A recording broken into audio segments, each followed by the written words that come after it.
Bonjour, on est le mardi, je m'excuse, le vendredi, 4 décembre 2020. On est le vendredi 4 décembre 2020 avec une météo bon, qui semble un petit peu chargée en cette matinée avec des fines pluies, mais rien de désagréable quand on sort. Hein. Bon, il y a un temps, si on s'habille très bien, c'est-à-dire vous mettez un pull ou l'autre, eh bien vous allez avoir, vous ne ressentirez pas cette, voilà, il y a un léger petit froid, mais sans plus, on n'est pas, je veux dire, on ne sent pas encore ces sensations hivernales d'hiver rude qui se présentent. Bon, on n'est pas encore là, pourquoi qu'on a eu quelques gelées il y a quelques jours d'ici, mais des gelées nocturnes. Donc on ne le ressentait pas en journée, ce sont des gelées nocturnes et matinales. Matinales, sans plus, mais sinon ici on a des pluies fines, mais le temps peut être variable d'un moment à l'autre et on peut ressentir parfois l'avènement d'un froid tout, voilà, toute une fois.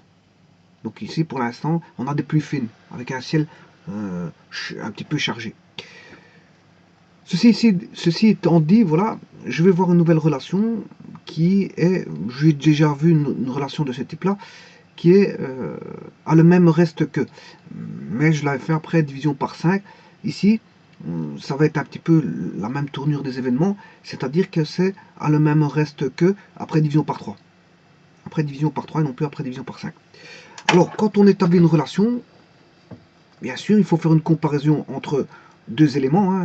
La méthode, d'ailleurs, c'est une méthode par comparaison. On va comparer, bien sûr, par calcul. Hein.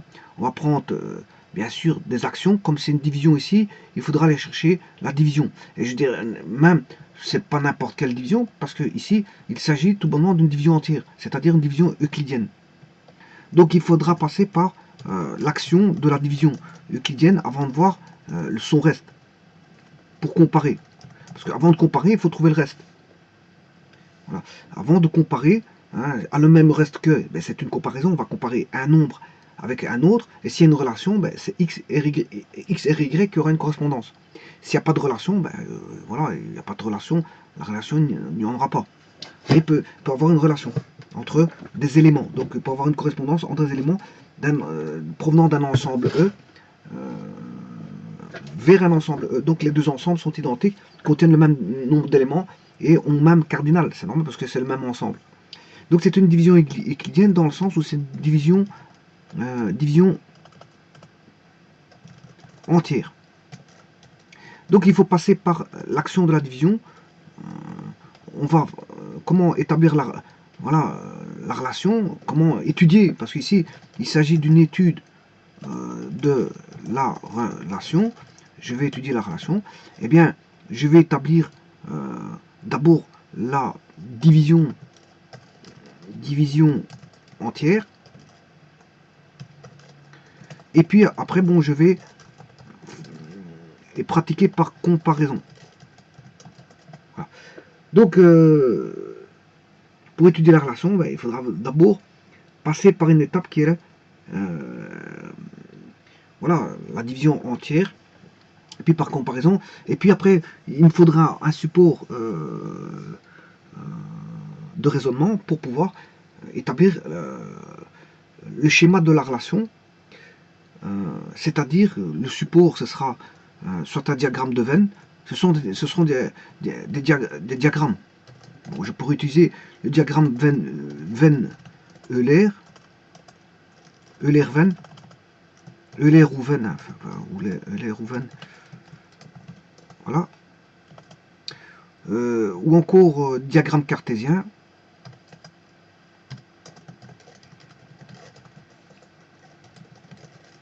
Bon, il existe des autres diagrammes hein, pour le support. Bon, il existe plus de nombreux diagrammes. Vous pouvez faire vos diagrammes en fonction. Il existe un diagramme où on prend un carré. Voilà, et après on sépare par des droites parallèles le carré. C'est le diagramme de Carroll.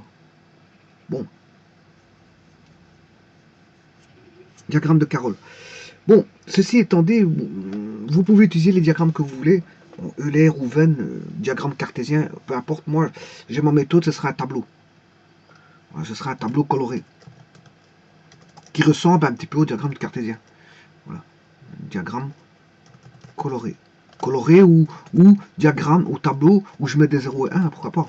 Tableau à valeur binaire, 0 ou 1.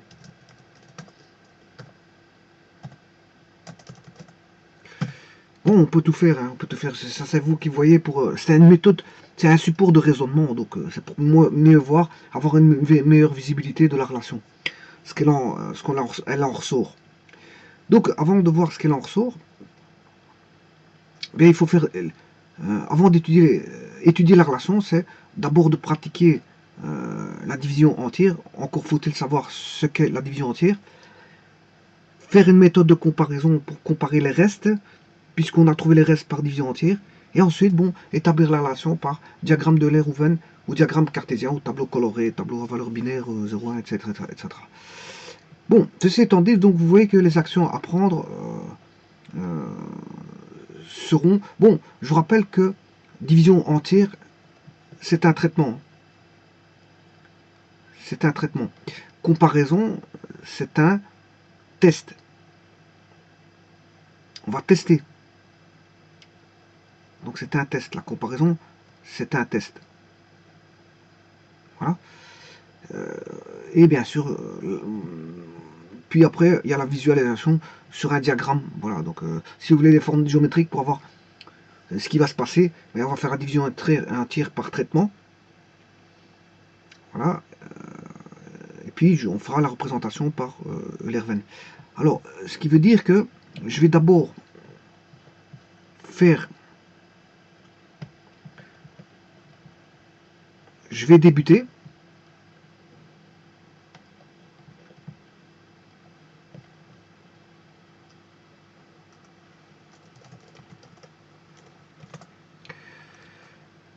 Alors, pour ce début, d'abord il faut introduire certaines choses.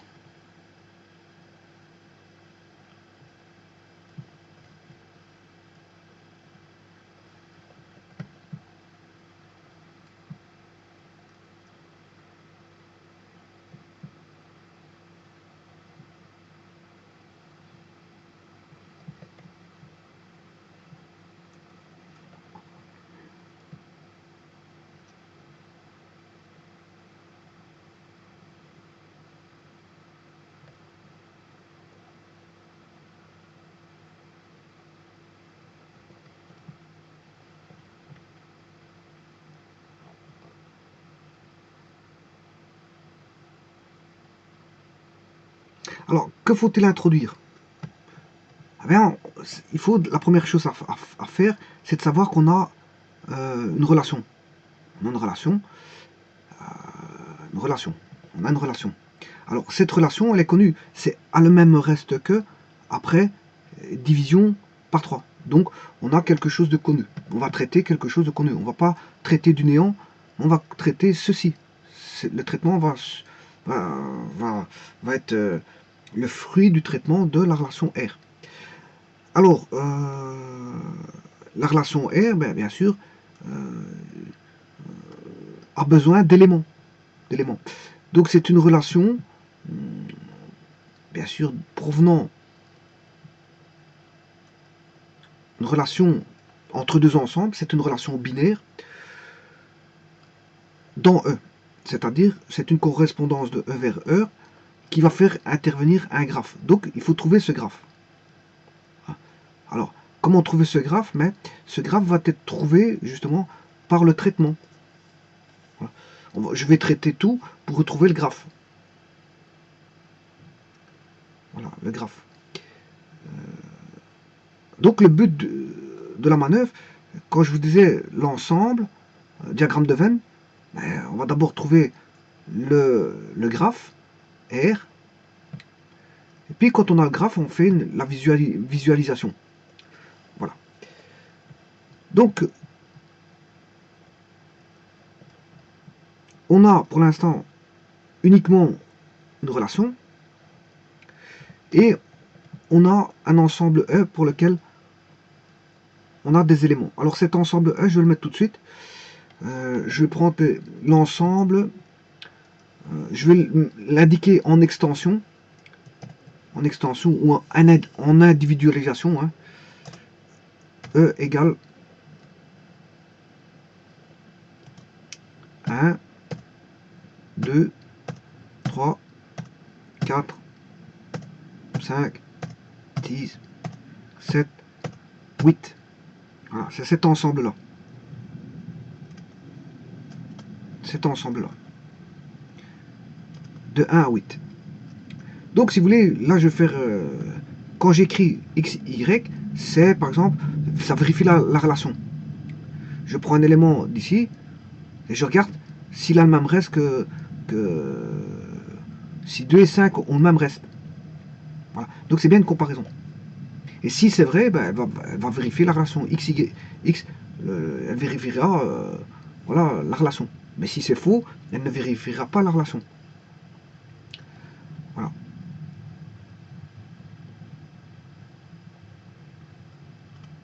Donc, le tout, à la fin, il faudra bien sûr avoir un affichage au travers de diagrammes. Voilà. Retrouver le graphe. Il faudra retrouver le graphe. Et bien sûr, afficher ce graphe par les méthodes de visualisation qui sont les diagrammes.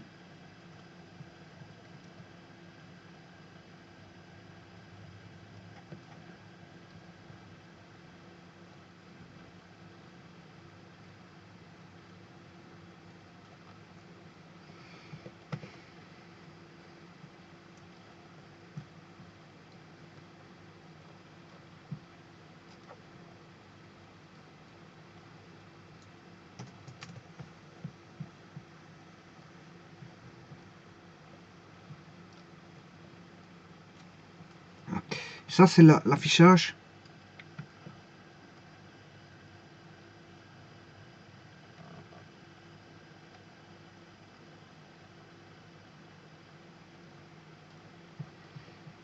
les diagrammes. Ce sont les diagrammes. Bon, je vais marquer visualisation des diagrammes. Diagre. Visualisation des diagrammes. Après avoir trouvé, bien sûr. Et là, quand on aura la visualisation des diagrammes, ben, ce sera terminé. Ce sera la fin.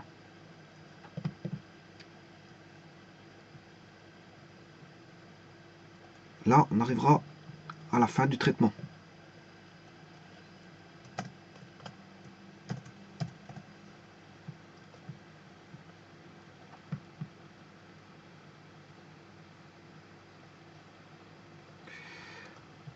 Voilà, bon, et ça, on va rattacher ça ici.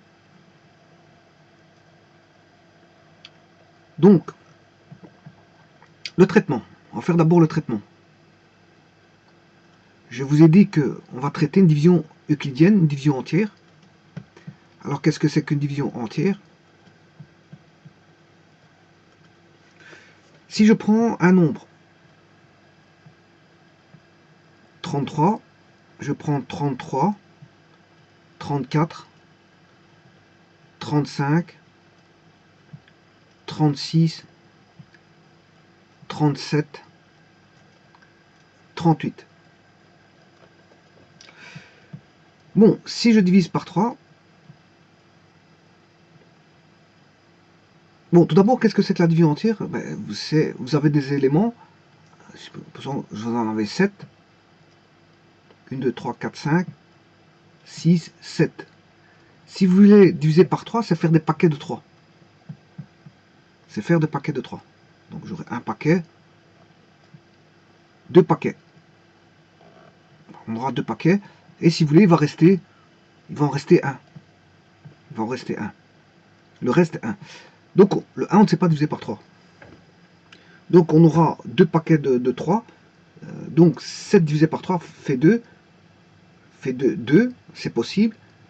Et 7 divisé par 3 fait 2. Mais il va rester 1. 8 divisé par 3 fait aussi 2. Mais il va rester 2. Voilà. Et 9 divisé par 3, c'est possible. Mais il restera plus rien, donc c'est vraiment divisible. 9 est divisible par 3.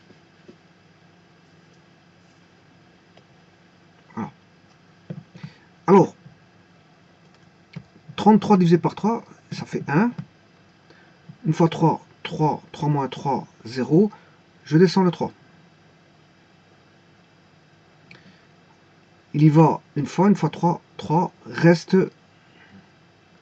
0. 34 divisé par 3. Il y va une fois 3, 3. 3 moins 3, 0. On descend le 4. Une fois 3, 3. Reste 1. 35 divisé par 3. C'est itératif, hein. Bon, sinon vous comprendrez. Bon, une fois 3, 3. 3 moins 3, 0. On descend le 5. Une fois 3, 3. 5 moins 3, reste 2. 36 divisé par 3. 3, une fois 3, 3. 3 moins 3, 0. Je descends le 6.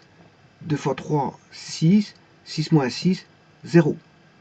Et ainsi de suite. Vous comprendrez qu'ici le reste vaudra, si on divise par 3, le reste vaudra soit 0, 1, 2. Et puis on est reparti. 0, 1, 2. Et ainsi de suite. Donc le reste, il est compris toujours entre 0 et 3. Bon, le reste est toujours compris entre 0 et 3. Bon. Alors, celui-ci, c'est ce qu'on appelle le dividende, le dividende, le dividende, le dividende, le dividende. Il est divisé par ce qu'on appelle un diviseur. Diviseur, diviseur, diviseur ici c'est 3. Diviseur, diviseur, voilà, et ainsi de suite, diviseur. Et on obtiendra toujours une réponse qui est le quotient. Le quotient, donc vous voyez que le quotient, 33 divisé par 3, le quotient fait 11. 34 divisé par 3, le quotient fait 11. 35 divisé par 3, le quotient fait 11. À la différence que c'est le reste qui va faire la différence. 34 a pour reste fait 11, mais le reste vaut 1. 35, la réponse fait 11, mais le reste vaut 2. Et 33, la réponse fait 11, mais le reste vaut 0. Bon. Ce qui veut dire que si on veut généraliser ce traitement itératif qui vient d'être établi, qu'est-ce qu'on peut écrire? Eh bien, que ce sera toujours le dividende, le dividende est divisé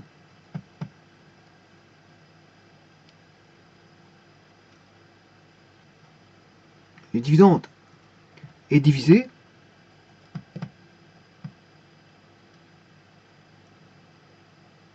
par un diviseur.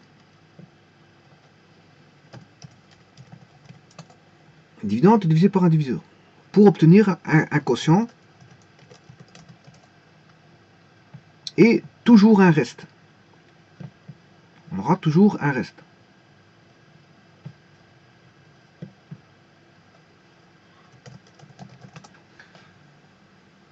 Alors, je vais écrire avec un R minuscule. Voilà. Alors, ceci peut être décrit de la forme suivante. Par voie simplificatrice, c'est D est égal à D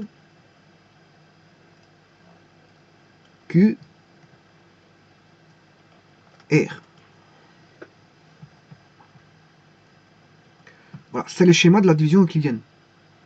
On n'aura jamais de virgule, on aura toujours un reste, et ce reste est toujours compris entre 0 et la division. Si on divise par n, là, D, si je peux faire D égale n. D égale n. Voilà, ça c'est n. Dans ce cas-ci, n vaut 3, puisque je divise par 3.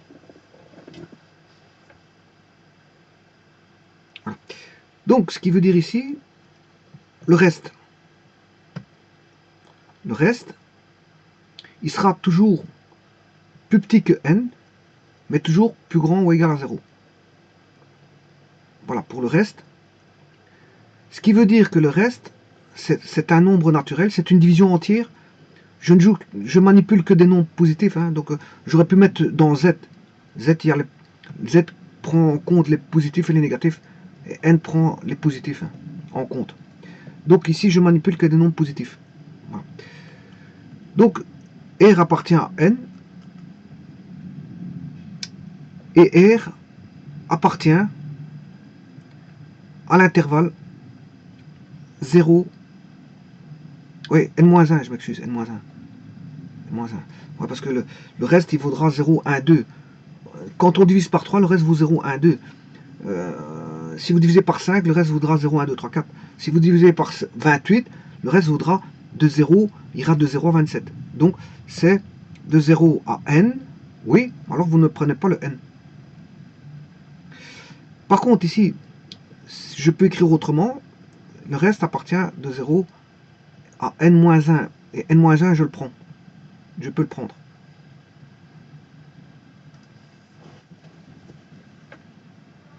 Voilà. Ça, c'est pour le reste. Donc, c'est le reste. En ce qui concerne... je vais le mettre sous forme d'inégalité. Hein. Je vais l'écrire sous forme d'inégalité. Voilà. Alors, le dividende. Ça, c'est la condition sur le reste. La condition sur le reste, elle est là. Non, ici, je me suis... Non, là, c'est plus petit ou égal. Ouais, c'est plus petit ou égal, c'est juste. Non, c'est plus petit ou égal, c'est juste. Par contre, j'aurais pu marquer ceci. Voilà, ouais, c'est ça. N. Donc ça, c'est R appartenant au naturel. Et ça, ça équivaut à dire que R appartient à 0, n-1. Voilà. Ou je peux dire, ça équivaut à dire R appartient à 0 jusque n, mais je ne prends pas le n. Voilà. C'est bon. Ça, c'est bon. On est d'accord. Maintenant, on s'est fixé ceci. Il n'y a pas de problème. De toute façon, je vais prendre sous forme... je vais prendre une des deux. C'est la même chose. Hein. Voilà. C'est les mêmes... C'est des écritures différentes, mais c'est les mêmes choses. Bon, je vais prendre celui-ci. Je vais éliminer tout ça parce que ça représente tout représente la même chose. Je vais garder un seul, je vais garder celui-ci. Bon. C'est mon choix. Je décide de garder celui-là. Voilà. Alors maintenant, le D. Le D, il appartient au naturel, puisque c'est une division entière. Le D ici qui est égal à n, il appartient à n, mais je ne peux pas mettre 0. C'est interdit de diviser par 0, donc je dois enlever le singleton 0, parce qu'on ne peut pas diviser par 0. Ou je peux écrire ça autrement, notre forme d'écriture c'est n0. C'est dire que c'est tous les naturels, on peut prendre tous les naturels possibles, sauf 0. Voilà. Le quotient, il sera plus petit ou égal à D. Voilà. Alors, il sera plus petit, pourquoi? Parce qu'on fait une division, hein. Quand vous partagez, fatalement ça devient plus petit. Contrairement à une multiplication entière, vous faites 2 fois 3, ça fait 6, ça augmente. La multiplication augmente et la division diminue. Et il y a un cas de figure où il peut être égal en multiplication. Si je fais 3 fois 1, ça fait 3. Voilà. Donc, en multiplication, il peut être plus grand ou égal. Et ici, en division, enfin, le résultat, quand je parle de plus grand ou égal, le résultat, qui est le produit est plus grand ou égal que, voilà, le multiplicand et le multiplicateur. Sauf un cas de figure où on a l'égalité. Le multiplicateur avec, enfin, le multiplicand avec le produit. C'est quand on a multiplié par 1. Une fois 3, 3, 4 fois 3, 4, 5 fois 4. Une fois 5, 5, 6 fois 1, 6, etc. Et ici, c'est la même chose. 6 divisé par 1, 6, 7 divisé par 1, 7. En fait, quelque part, c'est le neutre qui fait ça. C'est le neutre qui va donner l'égalité. Mais en général, quand on divise, le quotient est plus petit. Quand on multiplie, le produit est plus grand.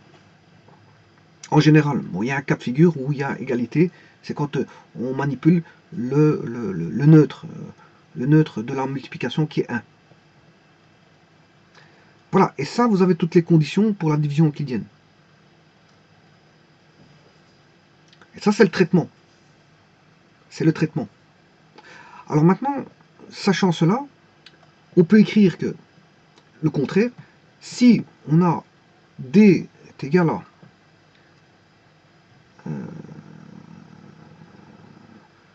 D divisé par Q,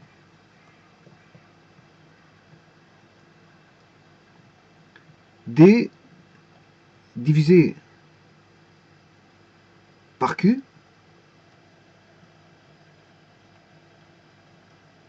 est égal au quotient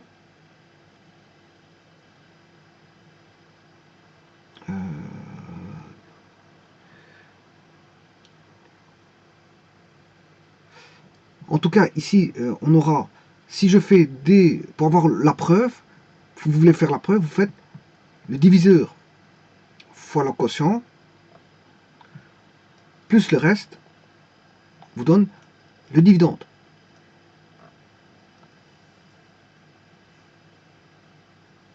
Voilà, donc je pourrais écrire ça autrement. Je vais le faire à l'envers. D moins R sur D. D moins R sur D.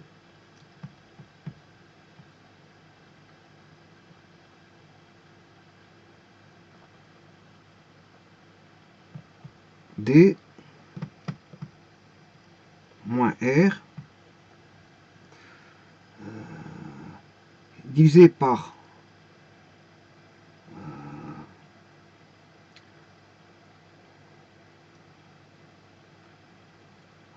D. Voilà, égale le quotient. Voilà.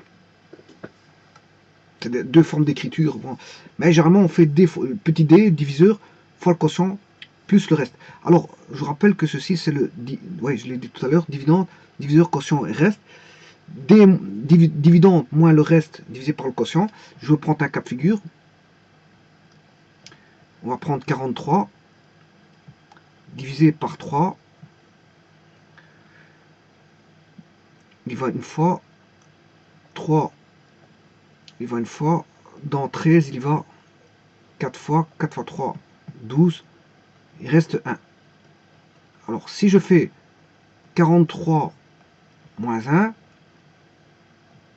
ça fait 42. Et 42 divisé par 3, il y va bien 14 francs. Voilà, le quotient vaut 14. Voilà. Donc 43 divisé par 3 fait 14. Mais il y aura un reste de 1. 44 divisé par 3, il y aura un reste de 2. Et, enfin, 44 et 45 divisé par 3, ça fait 15. Il y aura un reste de 0. Voilà. Et donc, D fois Q plus R donne les dividendes. Voilà, c'est une formule. Voilà. Et donc maintenant, si le reste vaut 0, ben, on a tous les multiples hein, de 3. Les multiples de 3 sera 3, c'est la table par 3. Multiple de 3, c'est 0, 3, 6, 9, 12, 15. Voilà. 15 est multiple de 3. Parce que, pourquoi 15 est multiple de 3? Parce qu'on a 15 est égal à, il est multiple de 3 par 5. 5 fois 3 fait 15.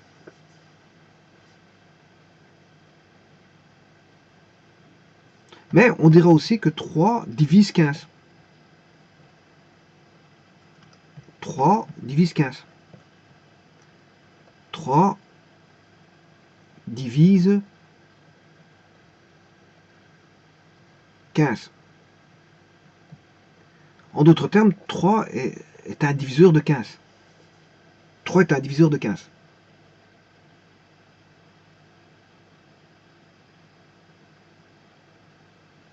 Et on dira que 15 est divisible par 3. 15 est divisible par 3.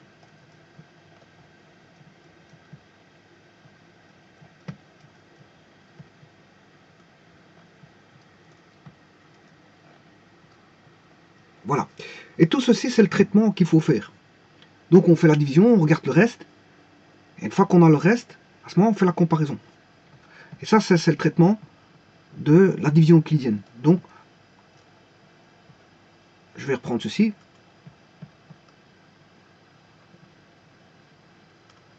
C'est le traitement qu'il faudra faire.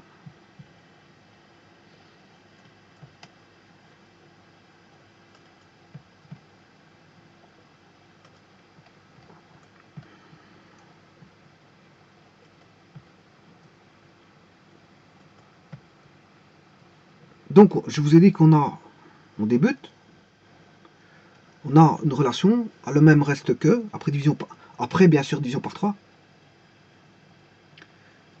Maintenant, après, on va faire le traitement de la division euclidienne.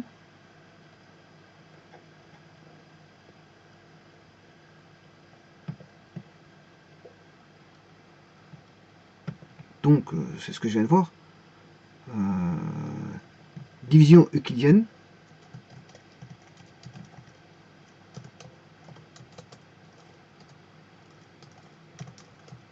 Qui va donner le reste.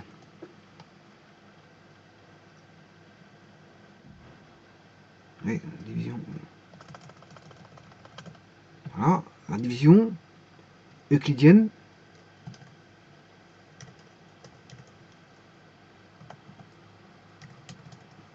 Et voilà, la division euclidienne donne le reste.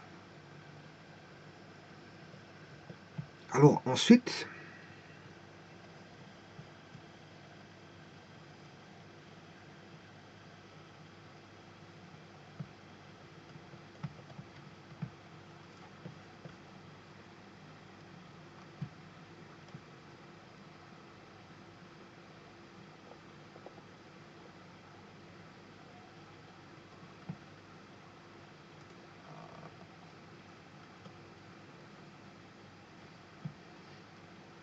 on va faire un test logique, comparer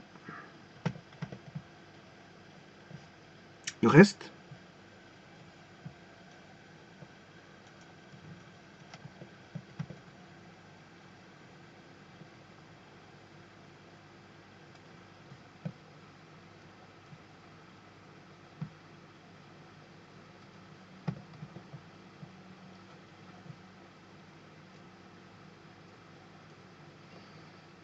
On compare ici le reste, petit r,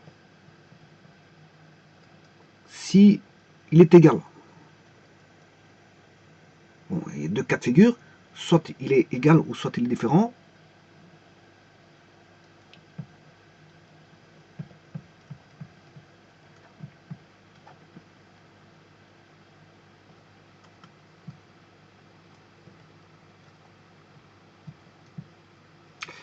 Alors, s'il est égal, ben, il appartient au graphe.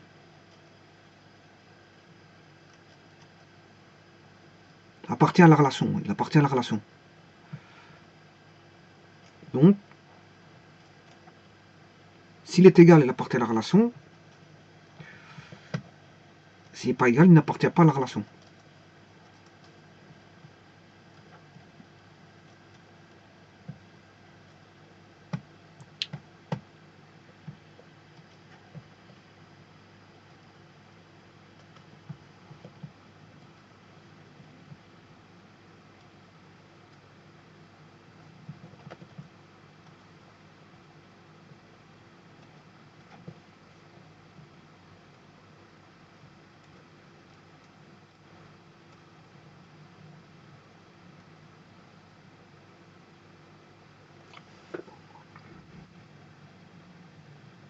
Ça, c'est le nombre,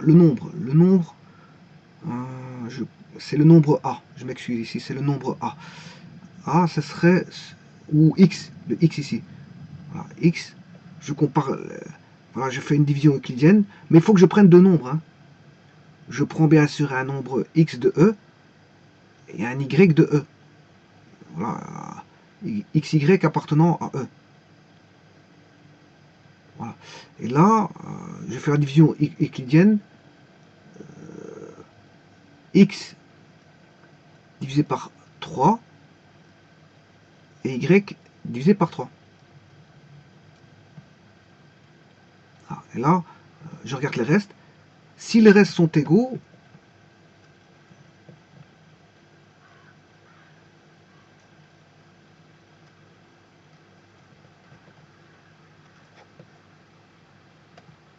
oui,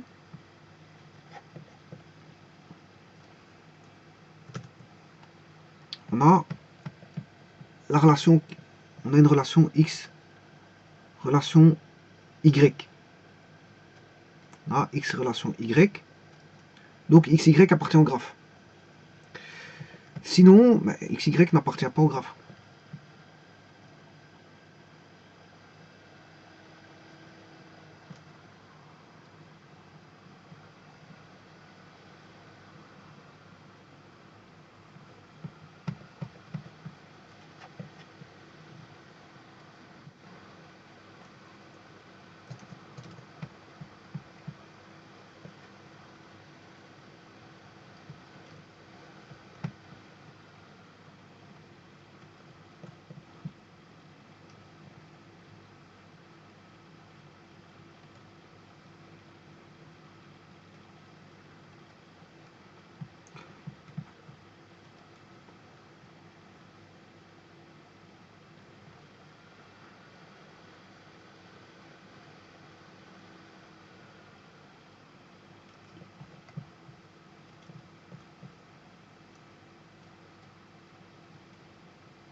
R étant le graphe ici. Hein. R c'est le graphe. Voilà. Alors donc, si oui, il appartient au graphe. Sinon, il n'appartient pas au graphe. Alors, connaissant ce qui appartient au graphe, je peux dessiner avoir le graphe.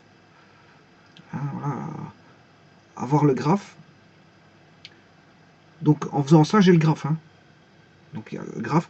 Donc, une fois qu'on a ça, ben, à ce moment-là, connaissant le graphe de ce qui appartient, puisque le graphe est connu, je peux dessiner le diagramme.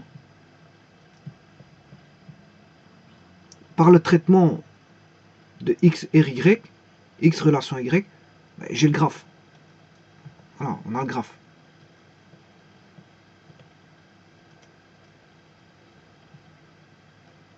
Bon, ce qui n'appartient pas au graphe, il n'y a rien à faire.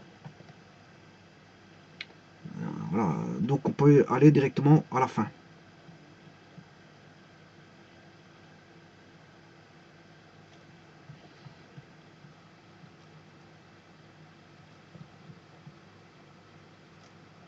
Voilà le traitement à faire.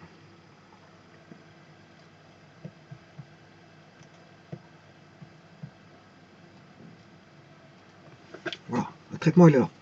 Donc on a bien, est-ce que la relation on l'a? Oui, on l'a. Est-ce qu'on a E? Oui, on a E.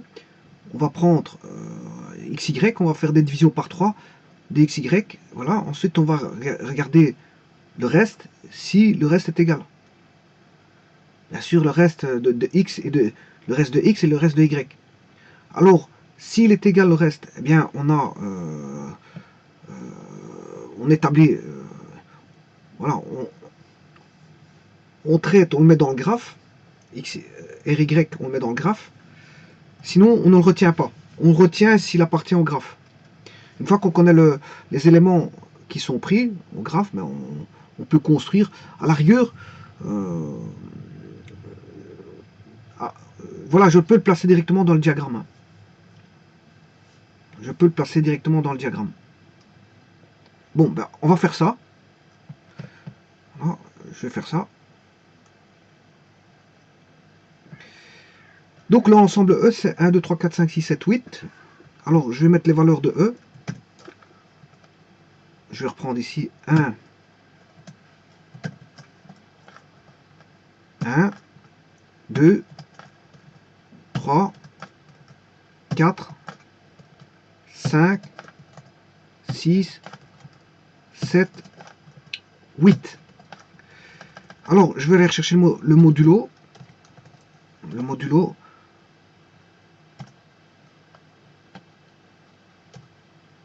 Trois.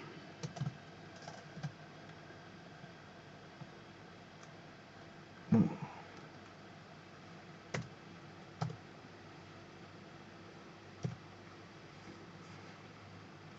Mode.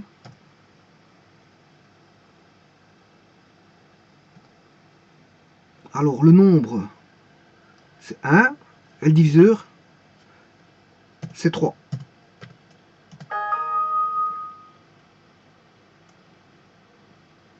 Oui, c'est point virgule. C'est une erreur de syntaxe, c'est point virgule. Voilà. Donc il reste 1. Et là je tire. Bon, en d'autres termes, qu'est-ce qu'il a fait?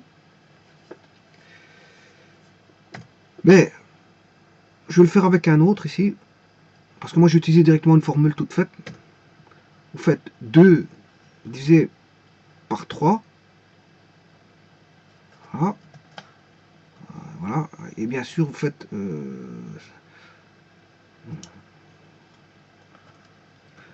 vais prendre 4. Donc on prend 4. On divise par 3. Voilà. Je vais le faire ici. Plutôt ici. 4 pour avoir le modulo. 4 divisé par 3. Il y va une fois 3, 3, 4 moins 3, 1. Voilà, il me faut ceci. Le reste doit valoir 1.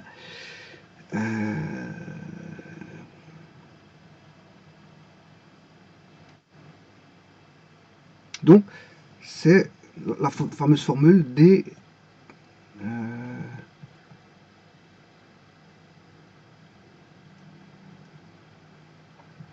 4 divisé par 3, ça fait 1.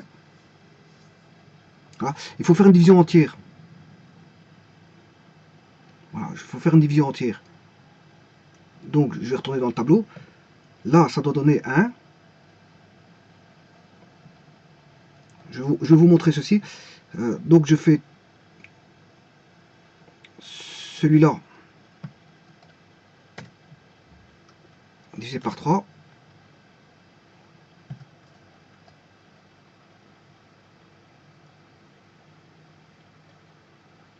Et celui-là divisé par 3.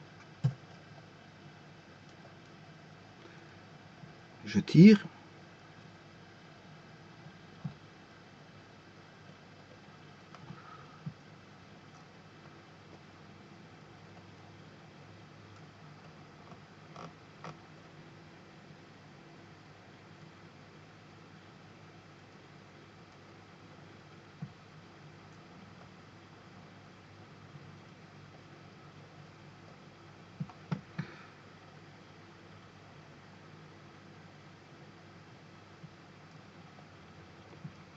Voilà.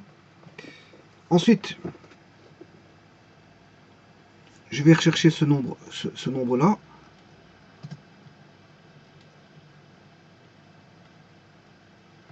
Ceux-ci, je les mets entiers.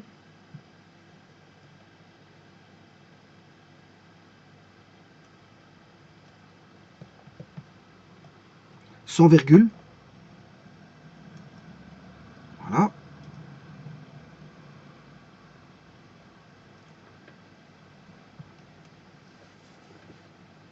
Donc 1 divisé, ça veut dire que 1 divisé par 3, ça fait 0. 2 divisé par 3, ça fait... ça devrait valoir 0.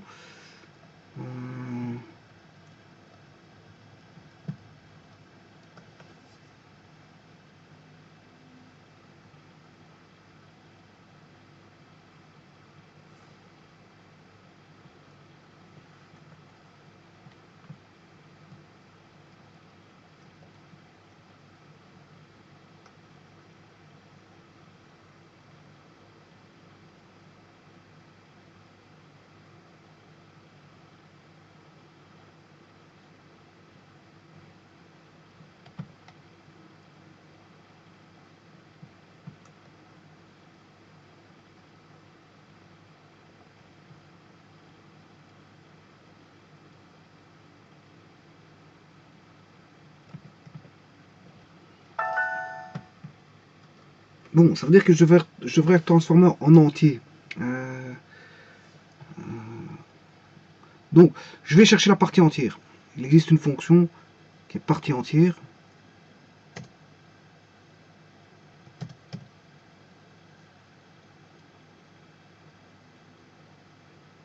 Voilà, je l'ai, ENT 0,3. Voilà, ça fait bien 0.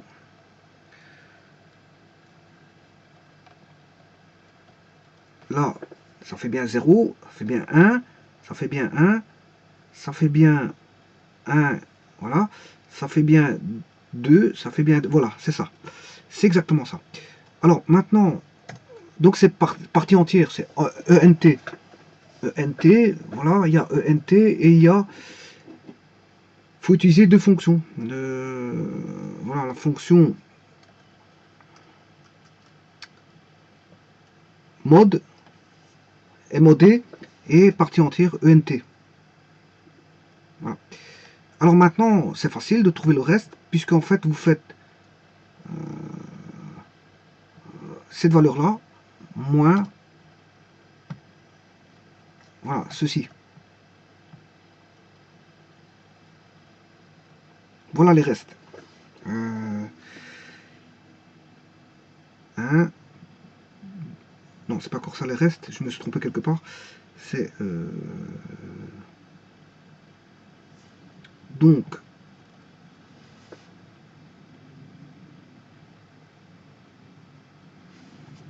celui-ci, fois 3,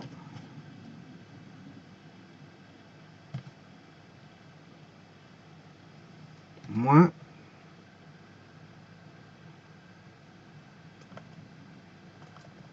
0, 0, 1.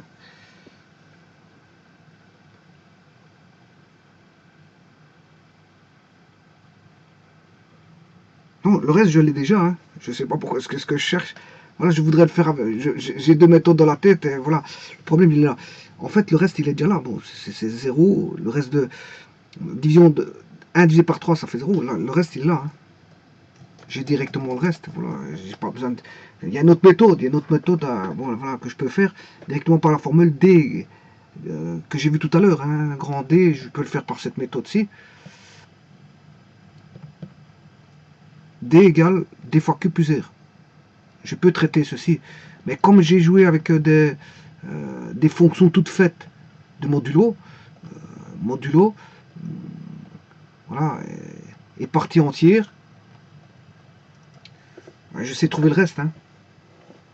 Avec ces deux fonctions, j'ai trouvé le reste. J'ai pas besoin de faire une autre méthode. Voilà, donc on a bien le reste vaut 1, le reste vaut... Oh non, le reste vaut 2 pour 3. Ouais, il y a bien un problème ici.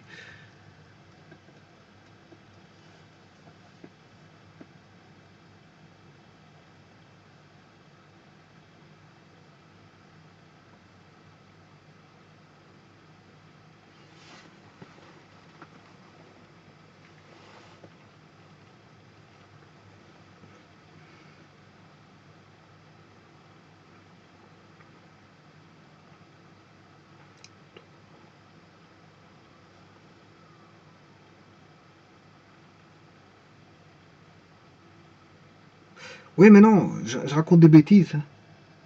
Je sais pas pourquoi je fais ça. Parce que le reste, il est déjà là. Modulo 3, il donne déjà le reste. Je sais pas pourquoi je raconte des bêtises. Je sais pas pourquoi je fais tout ça. Parce que le reste, il est déjà là. Le reste, le modulo 3 me donne le reste. Je m'excuse. Bah ouais, le modulo 3, il me donne le reste. Hein. J'ai pas besoin de partie entière. Hein. La partie entière, c'est justement si j'utilise la formule là, et là, à ce moment, il faut aller chercher la partie entière. Et là, je peux trouver le reste avec cette formule et la partie entière. Voilà, mais avec modulo, il vous donne directement le reste. Regardez, d'ailleurs, je vais le faire. D fois Q plus R.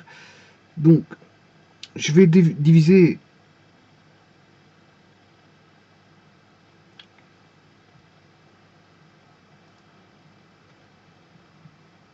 je vais diviser, je vais faire la division D par D, mais une division qui va donner une virgule.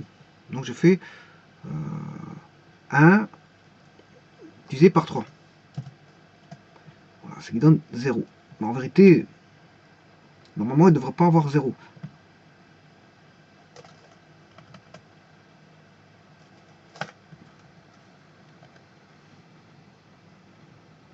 D divisé par D, c'est D 1 divisé par 3. Voilà. Et il me donne 0 parce que normalement, voilà, je vais mettre des décimales.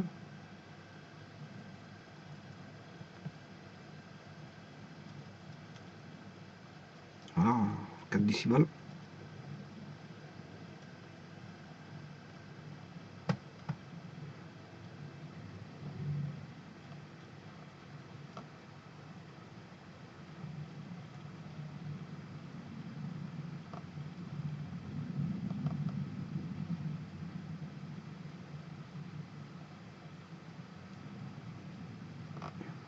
Voilà. Et là, c'est là que je cherche la partie entière. La partie entière de D sur D.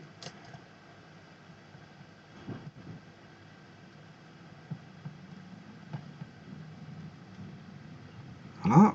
Donc je prends ENT de égale, bien sûr, égale ENT de celui-là. On a bien 0. Voilà. Maintenant, je vais faire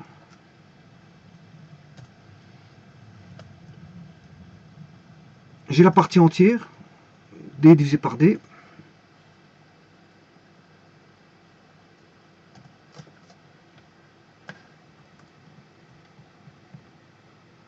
Bon, partie entière se note comme ceci. Hein.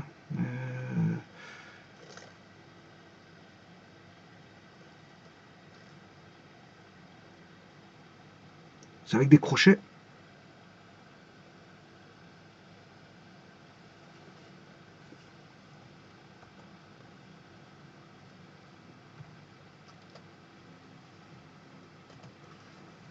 Partie entière. Là, je pourrais même... Voilà, c'est partie entière de D sur D. Alors, multiplié par 3. Voilà. Donc, ce qui veut dire que je vais multiplier ceci par 3.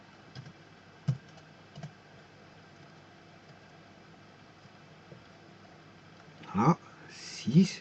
Et maintenant, pour avoir le reste,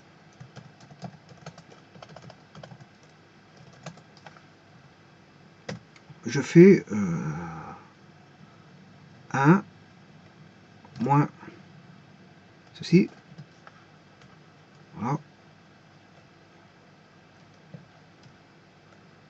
Et voilà, j'ai les restes. Les restes sont là. Soit je fonctionne avec... bon, ça c'est l'ensemble de départ. L'ensemble E. Ça c'est l'ensemble E. Voilà. Et ça c'est le modulo 3 me donne directement le reste. C'est le reste. Voilà, il me donne le reste. Voilà, le reste. D'ailleurs, vous allez voir que c'est tous les deux le reste. Regardez.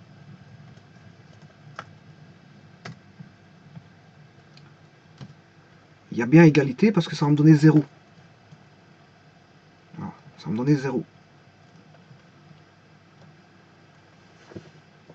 Voilà. Et vous voyez que le reste vaut 1, 2, 0, 1, 2, 0, 1, 2. Et je pourrais continuer comme ceci. Regardez bien.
Ouais, c'est normal.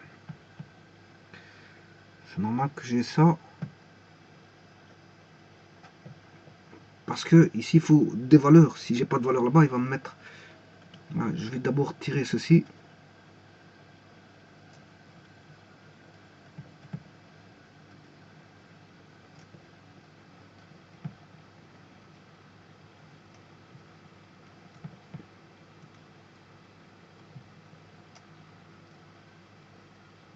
Et voilà, il donne bien 0 partout, donc c'est bon, c'est valable. Voilà. Donc, ce qui veut dire que le reste, c'est soit 0, 1, 2, 3. Alors, qu'est-ce qui va me donner 1 comme reste? C'est la valeur 1, 4,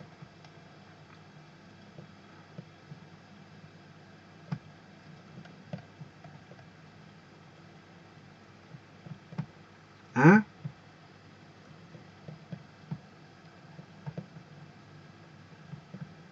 4,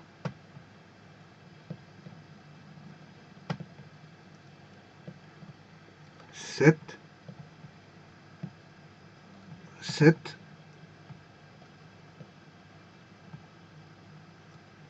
10,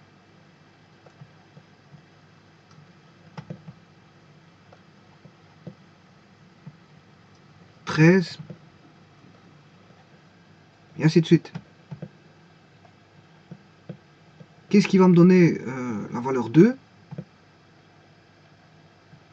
Le reste est égal à 2. C'est 2.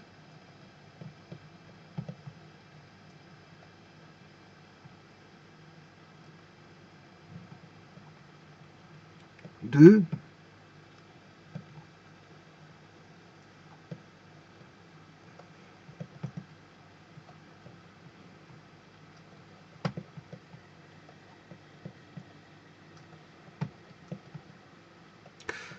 Donc c'est 2, 5, 8,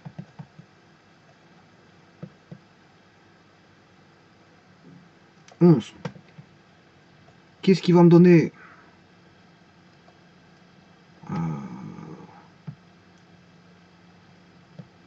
Qu'est-ce qui va me donner la valeur 0? C'est 3,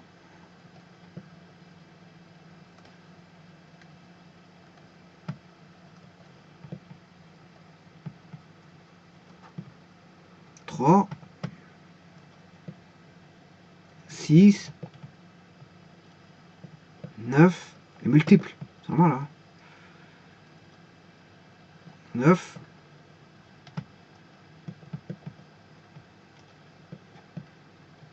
12, 0,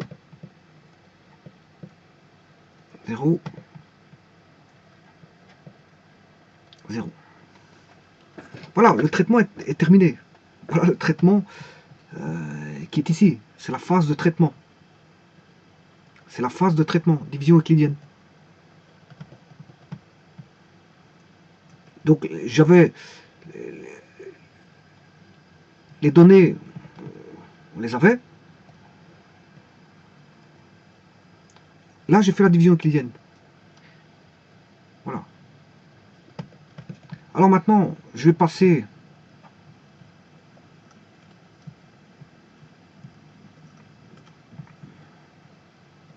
au même reste que. Donc maintenant, je vais traiter ceci.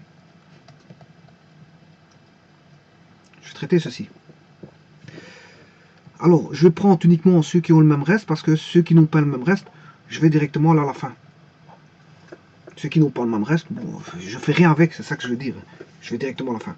Par contre, je vais garder ceux qui sont, voilà, et je vais directement le mettre dans le diagramme. Alors, diagramme, ici j'aurais pu mettre un diagramme cartésien. Un diagramme cartésien pour lequel je vais représenter les valeurs de E ici, 1, 2, 3, 4, 5 jusqu'à 8. Et là, les valeurs 1, 2, 3, 4, 5 jusqu'à 8. Bon, là, je mets les Y, et là, je mets les X.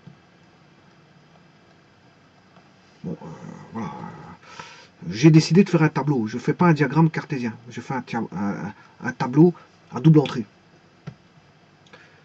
Voilà. Je vais aller rechercher ceci. Alors, je vous rappelle ici une notion fondamentale pour trouver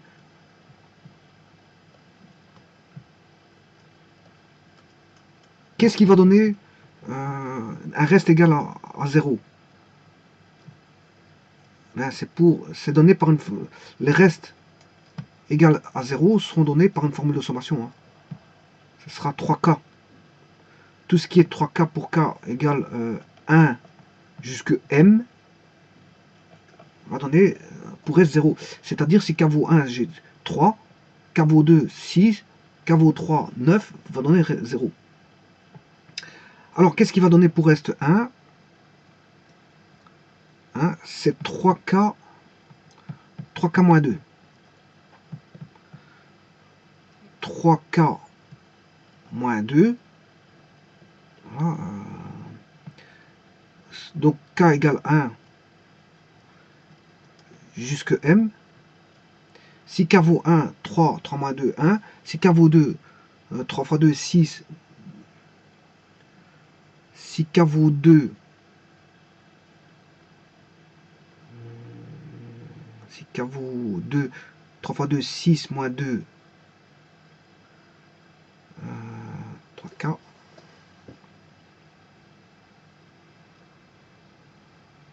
Je vais regarder dans le tableau.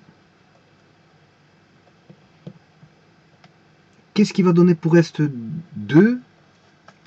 C'est 2, 5, 8, 11. 2, 5, 8, 11. Donc 2, 5, 8, 11.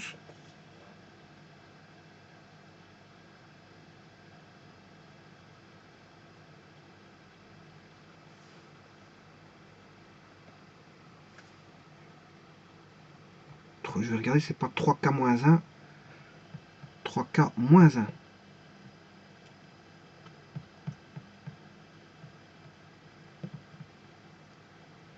Voilà. Si K vaut 1, 3 fois 1, 4 moins 1, 2. Si K vaut 2,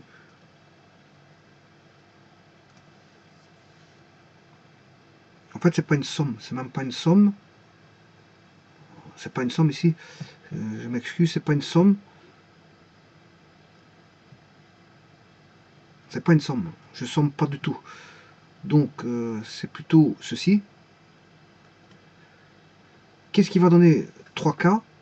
Enfin, qu'est-ce qui va donner le reste égal 0? C'est tous les éléments 3K. Voilà, c'est tous les éléments 3K. C'est pas une somme, je m'excuse, c'est pas une sommation. C'est tous les éléments 3K qui vont donner pour S0. Qu'est-ce qui va donner en fait, c'est 3N. Voilà, c'est ça. 3N. Tout ce qui est 3N donne pour reste 0. Alors, tout ce qui est, bien sûr, N étant naturel, hein, N appartient à N, voilà, sauf 0, parce que 0, enfin si, je peux mettre 0, je peux mettre 0, je peux le mettre 0, il n'y a pas de problème. Là, je vais mettre 3N moins 1, je vais essayer ceci, hein, je suis à l'essai.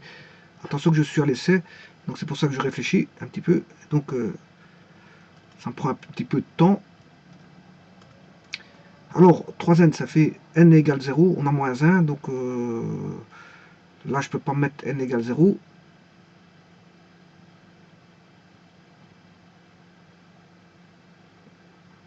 Euh, 3n, n égale 0, ça fait 0 plus 1.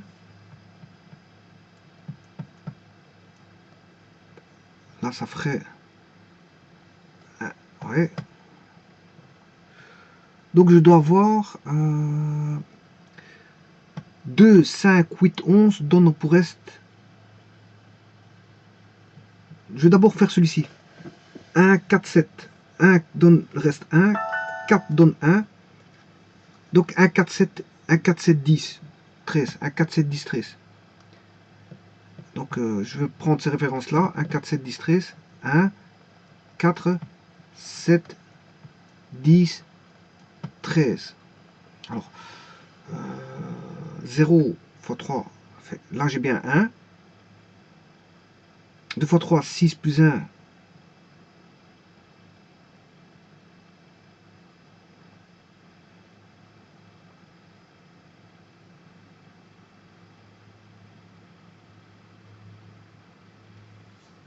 Normalement c'est 3n-2.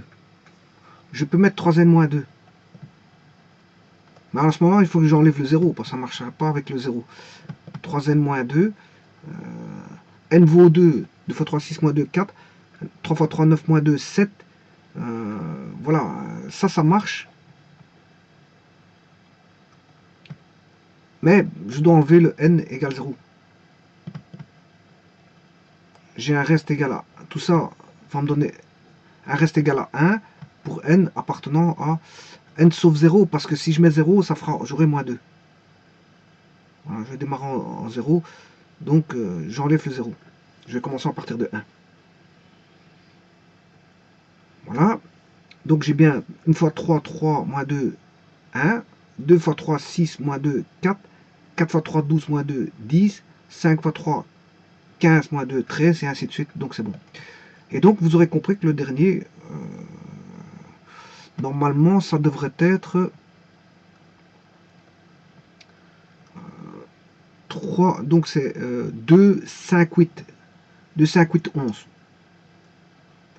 2, 5, 8, 11 qui vont me donner pour reste 2. 2, 5, 8, 11. Donc 2, 5, 8, 11. Alors là, ce sera toujours 3n. 1 fois 3, 3 moins 1, 2. 2 fois 3, 6. Moins 1, 5. 3 fois 3, 9. Moins 1, 8. 4 fois 3, 12, moins 1, 11, etc. Donc voilà la formule qui donne toutes les valeurs qui vont donner pour reste 2.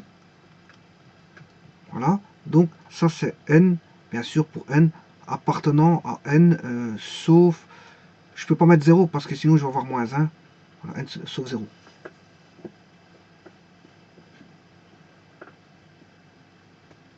Voilà.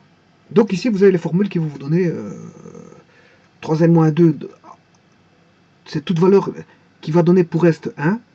3n-1, c'est toute valeur qui va donner pour reste 2. Et 3n, c'est toute valeur qui va donner pour reste 0. Bien sûr, avec les n appartenant à n, soit à n ou n0, suivant le cas de figure. Voilà.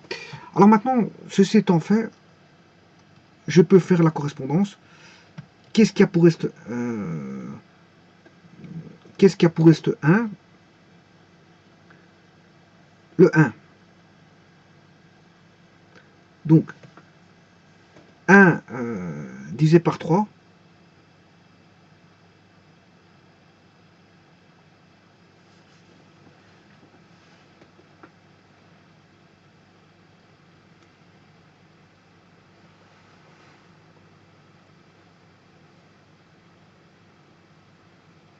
Donc c'est la relation, n'oubliez pas que c'est à le même reste que. Donc 1 a le même reste que 1 a le même reste que 4. 1 a le même reste que 4. 1 a le même reste que 4.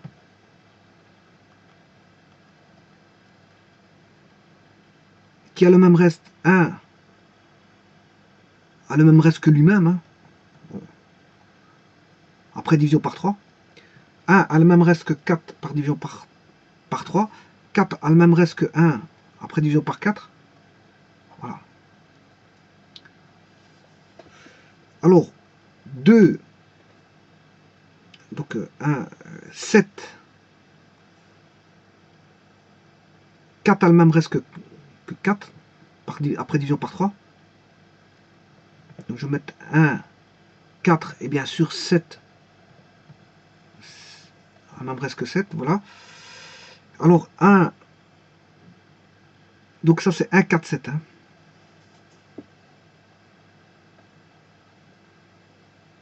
Donc je vais le faire tout de suite. 1, 4, 7 donne pour reste 1. 1, 4, 7.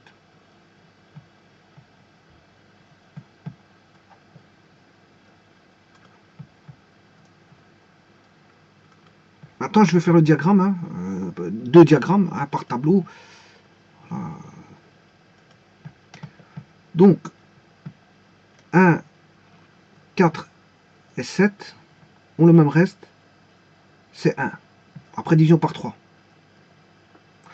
C'est-à-dire que 1 a le même reste, 4 a le même reste que 1, 1 a le même reste que 4, 1 a le même reste que 7, 7 a le même reste que 1, 4 a le même reste que 7, 7 a le même reste que 4, 4 a le même reste que lui-même après division par 3, 1 a le même reste que 1, et 7 a le même reste que 1. Voilà. Alors, maintenant, là, le reste de la division, ici, va donner reste 2. 2 divisé par 3, ça fait 0, il reste 2. 2, 5, 8. Voilà, 2, 5, 8 va donner pour reste 2. Voilà, donc 2 divisé, là, 5 divisé par 3, ça fait 1, il reste 2. 8 divisé par 3, ça fait 2. 2 fois 3, 6, reste 2, donc 2, 5, 8. Et on aura la même chose ici pour 2, 5, 8. Donc on aura 2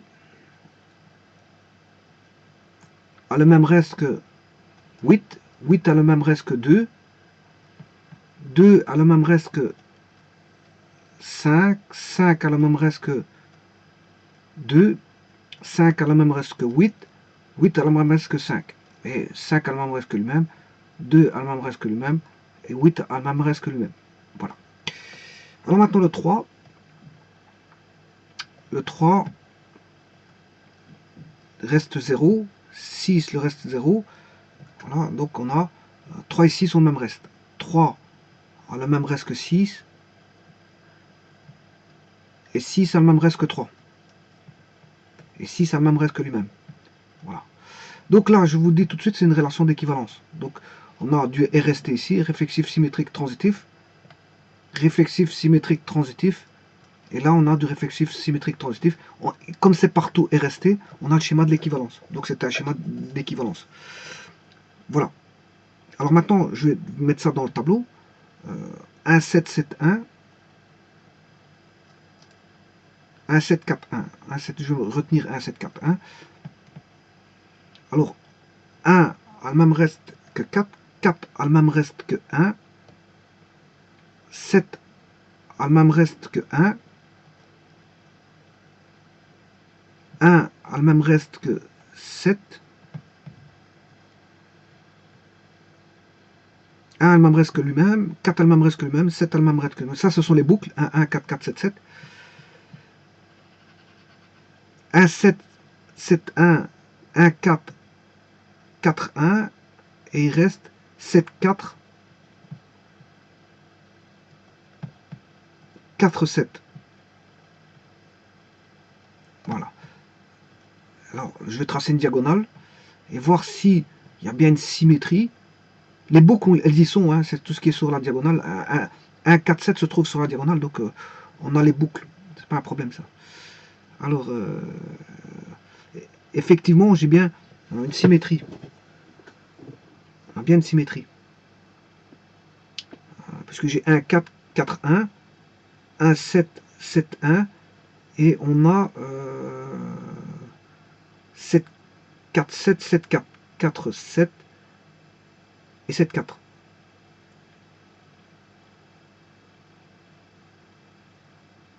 Donc,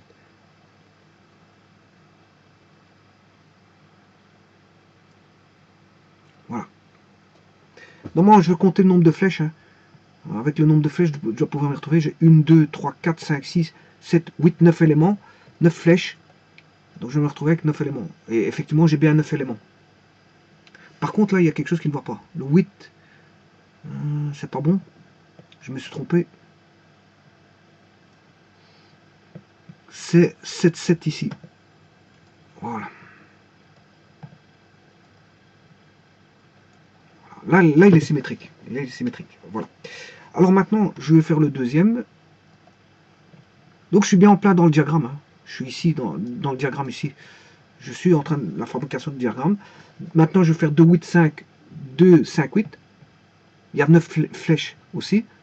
9 flèches. Donc, je vais aller dans le tableau. Je vais changer de couleur. Voilà. Alors, je vais vite vérifier. C'est 2, 5, 8.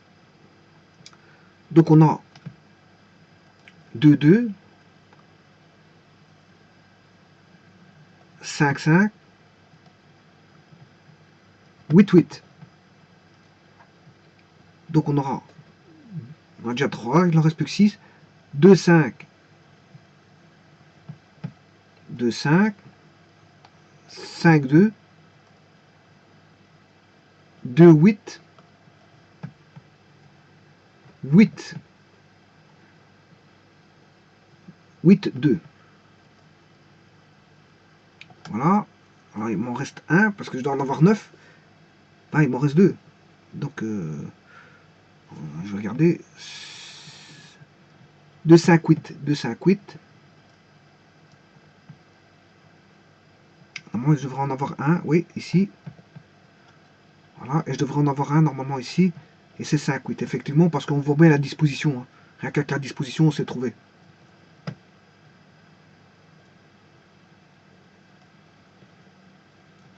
Voilà. Alors maintenant, ce qui m'étonne, oui, ça c'est bon. Alors maintenant, je vais regarder le dernier, qui est 3, 6. 3, 6. Je vais changer de couleur. Je prends avec cette couleur-là. 3, 6. Donc je vais mettre d'abord 3, 3. 6, 6. Et là, je vais mettre 3, 6 et 6, 3. Voilà. Voilà ce que ça donne.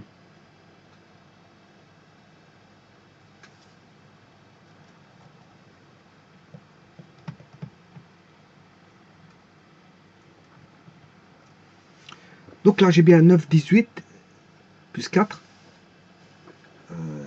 J'ai 22 flèches. 22 flèches. C'est normal parce que là, il y a bien 9 flèches. 9 flèches. 4 flèches. 9, 18, 22 flèches. Je me retrouve avec 22 flèches. Voilà.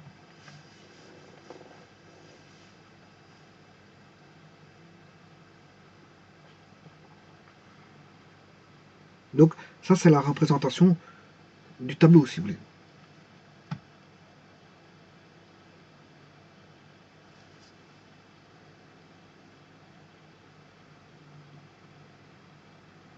Donc, en vert, qu'est-ce que c'est? J'ai fait une classe.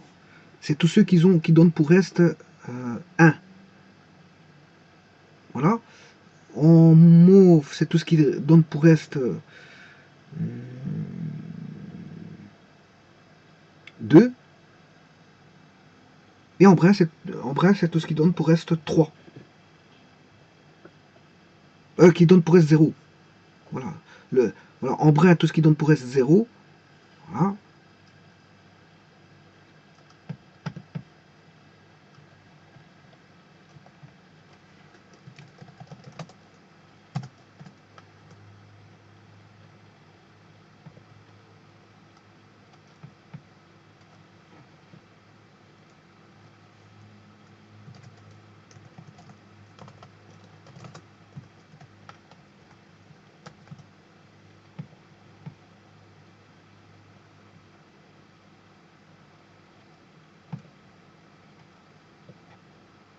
Là, et là, je viens de créer une classe.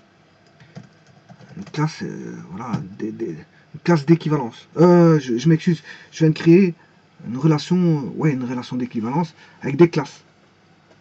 Je classe par classe. Alors, pour classer par classe, bon, je peux le faire ici.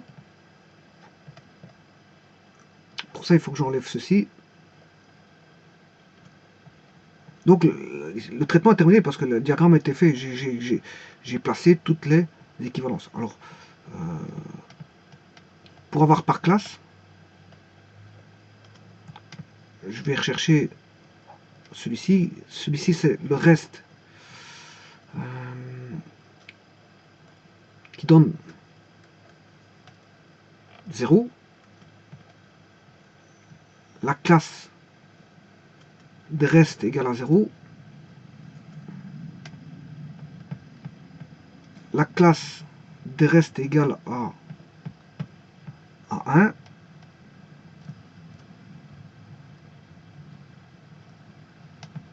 Voilà.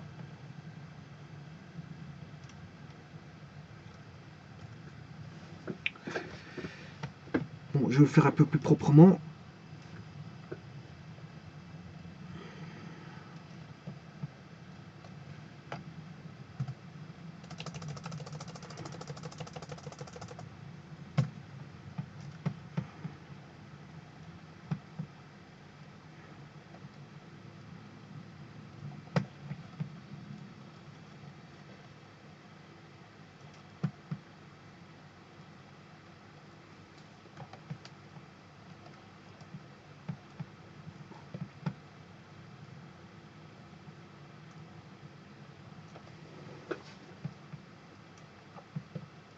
Bon, les flèches, je ne vais pas les mettre parce que vous savez qu'il y a des flèches. Aller-retour, voilà, vous comprenez ceci. Je ne vais pas mettre les flèches. On sait bien qu'il y a des flèches.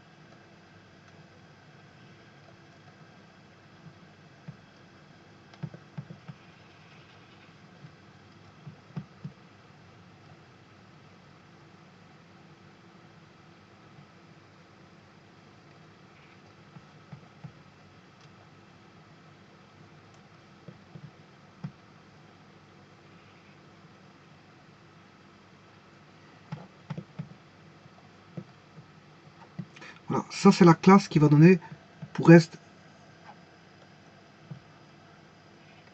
0. Alors la classe qui va donner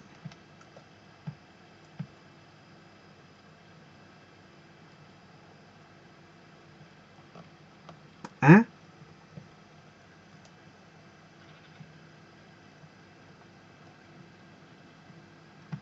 Alors là aussi, je ne mets pas les flèches.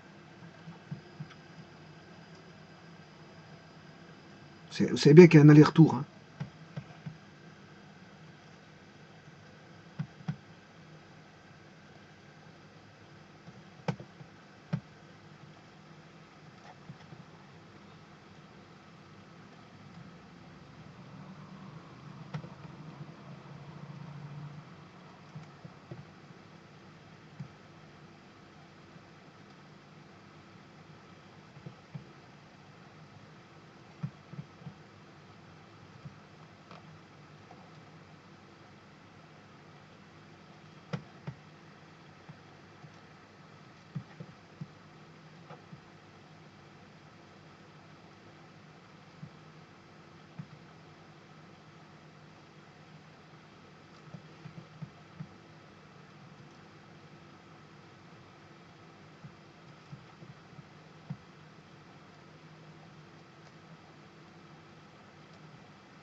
Voilà une partition qui est faite, hein, une partition voilà, en 3 classes. Partition en 3 classes, classe de res qui donne 0, une classe de res qui donne 1, une classe de res qui donne 2. Et je pourrais noter une petite définition où je mettrais... donc on a bien une relation d'équivalence. Hein. Hein, une relation d'équivalence. On a partout du RST. Hein. Équivalence, voilà. On a une relation d'équivalence. Donc, à le même reste que, c'est une relation d'équivalence. Et on sait faire des classes d'équivalence. Voilà. Alors, quel que soit un élément, quel que soit A, donc appartenant à E,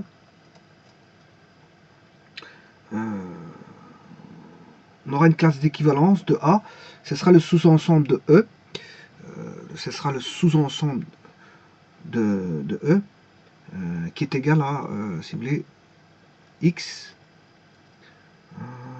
appartenant donc à E, tel que, si on a la relation X et A,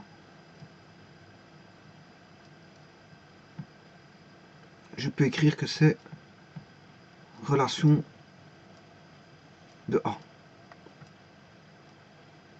C'est égal à la relation de A. Ça, c'est quel que soit. C'est un sous-ensemble. C'est une classe, c'est un sous-ensemble.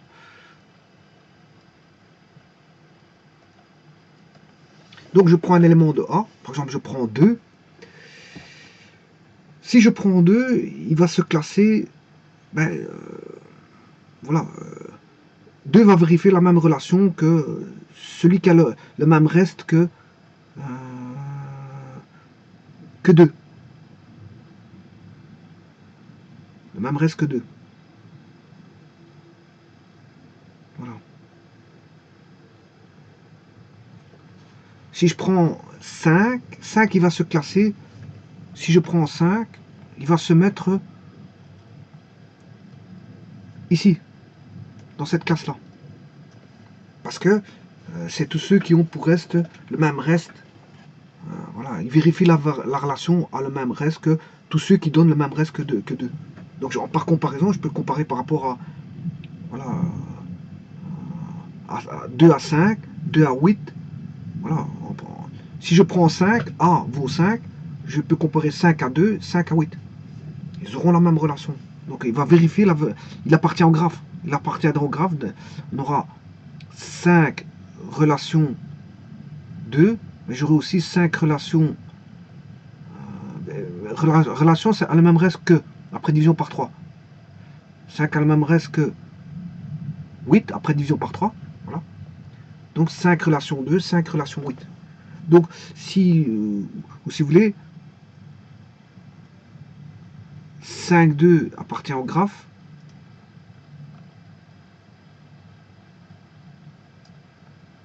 5,8 appartient au graphe.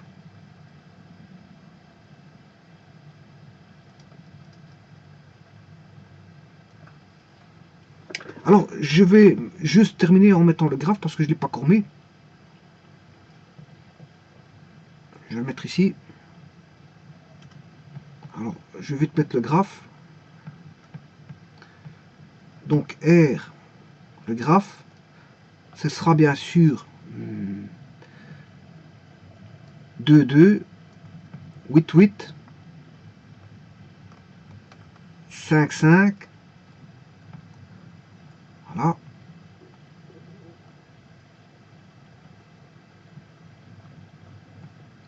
2,8, 8,2,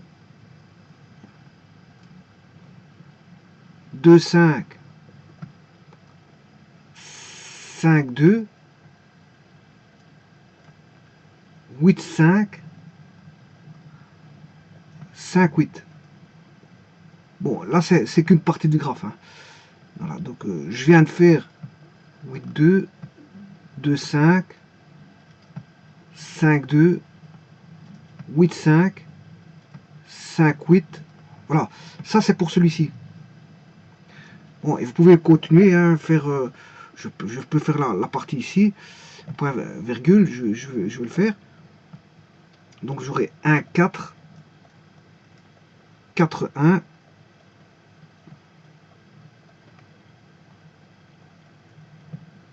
4, 7, 7, 4, 1, 4, 4, 7, 1, 4, 4, 1, 7, 4, 4, 7, 1, 7, 7, 1, 1, 1, 7, 7, 4, 4, et il ne reste plus que celui-ci, donc 3, 6, 6, 3, 3, 3 et 6, 6. Voilà, le graphe il est là, avec ses représentations.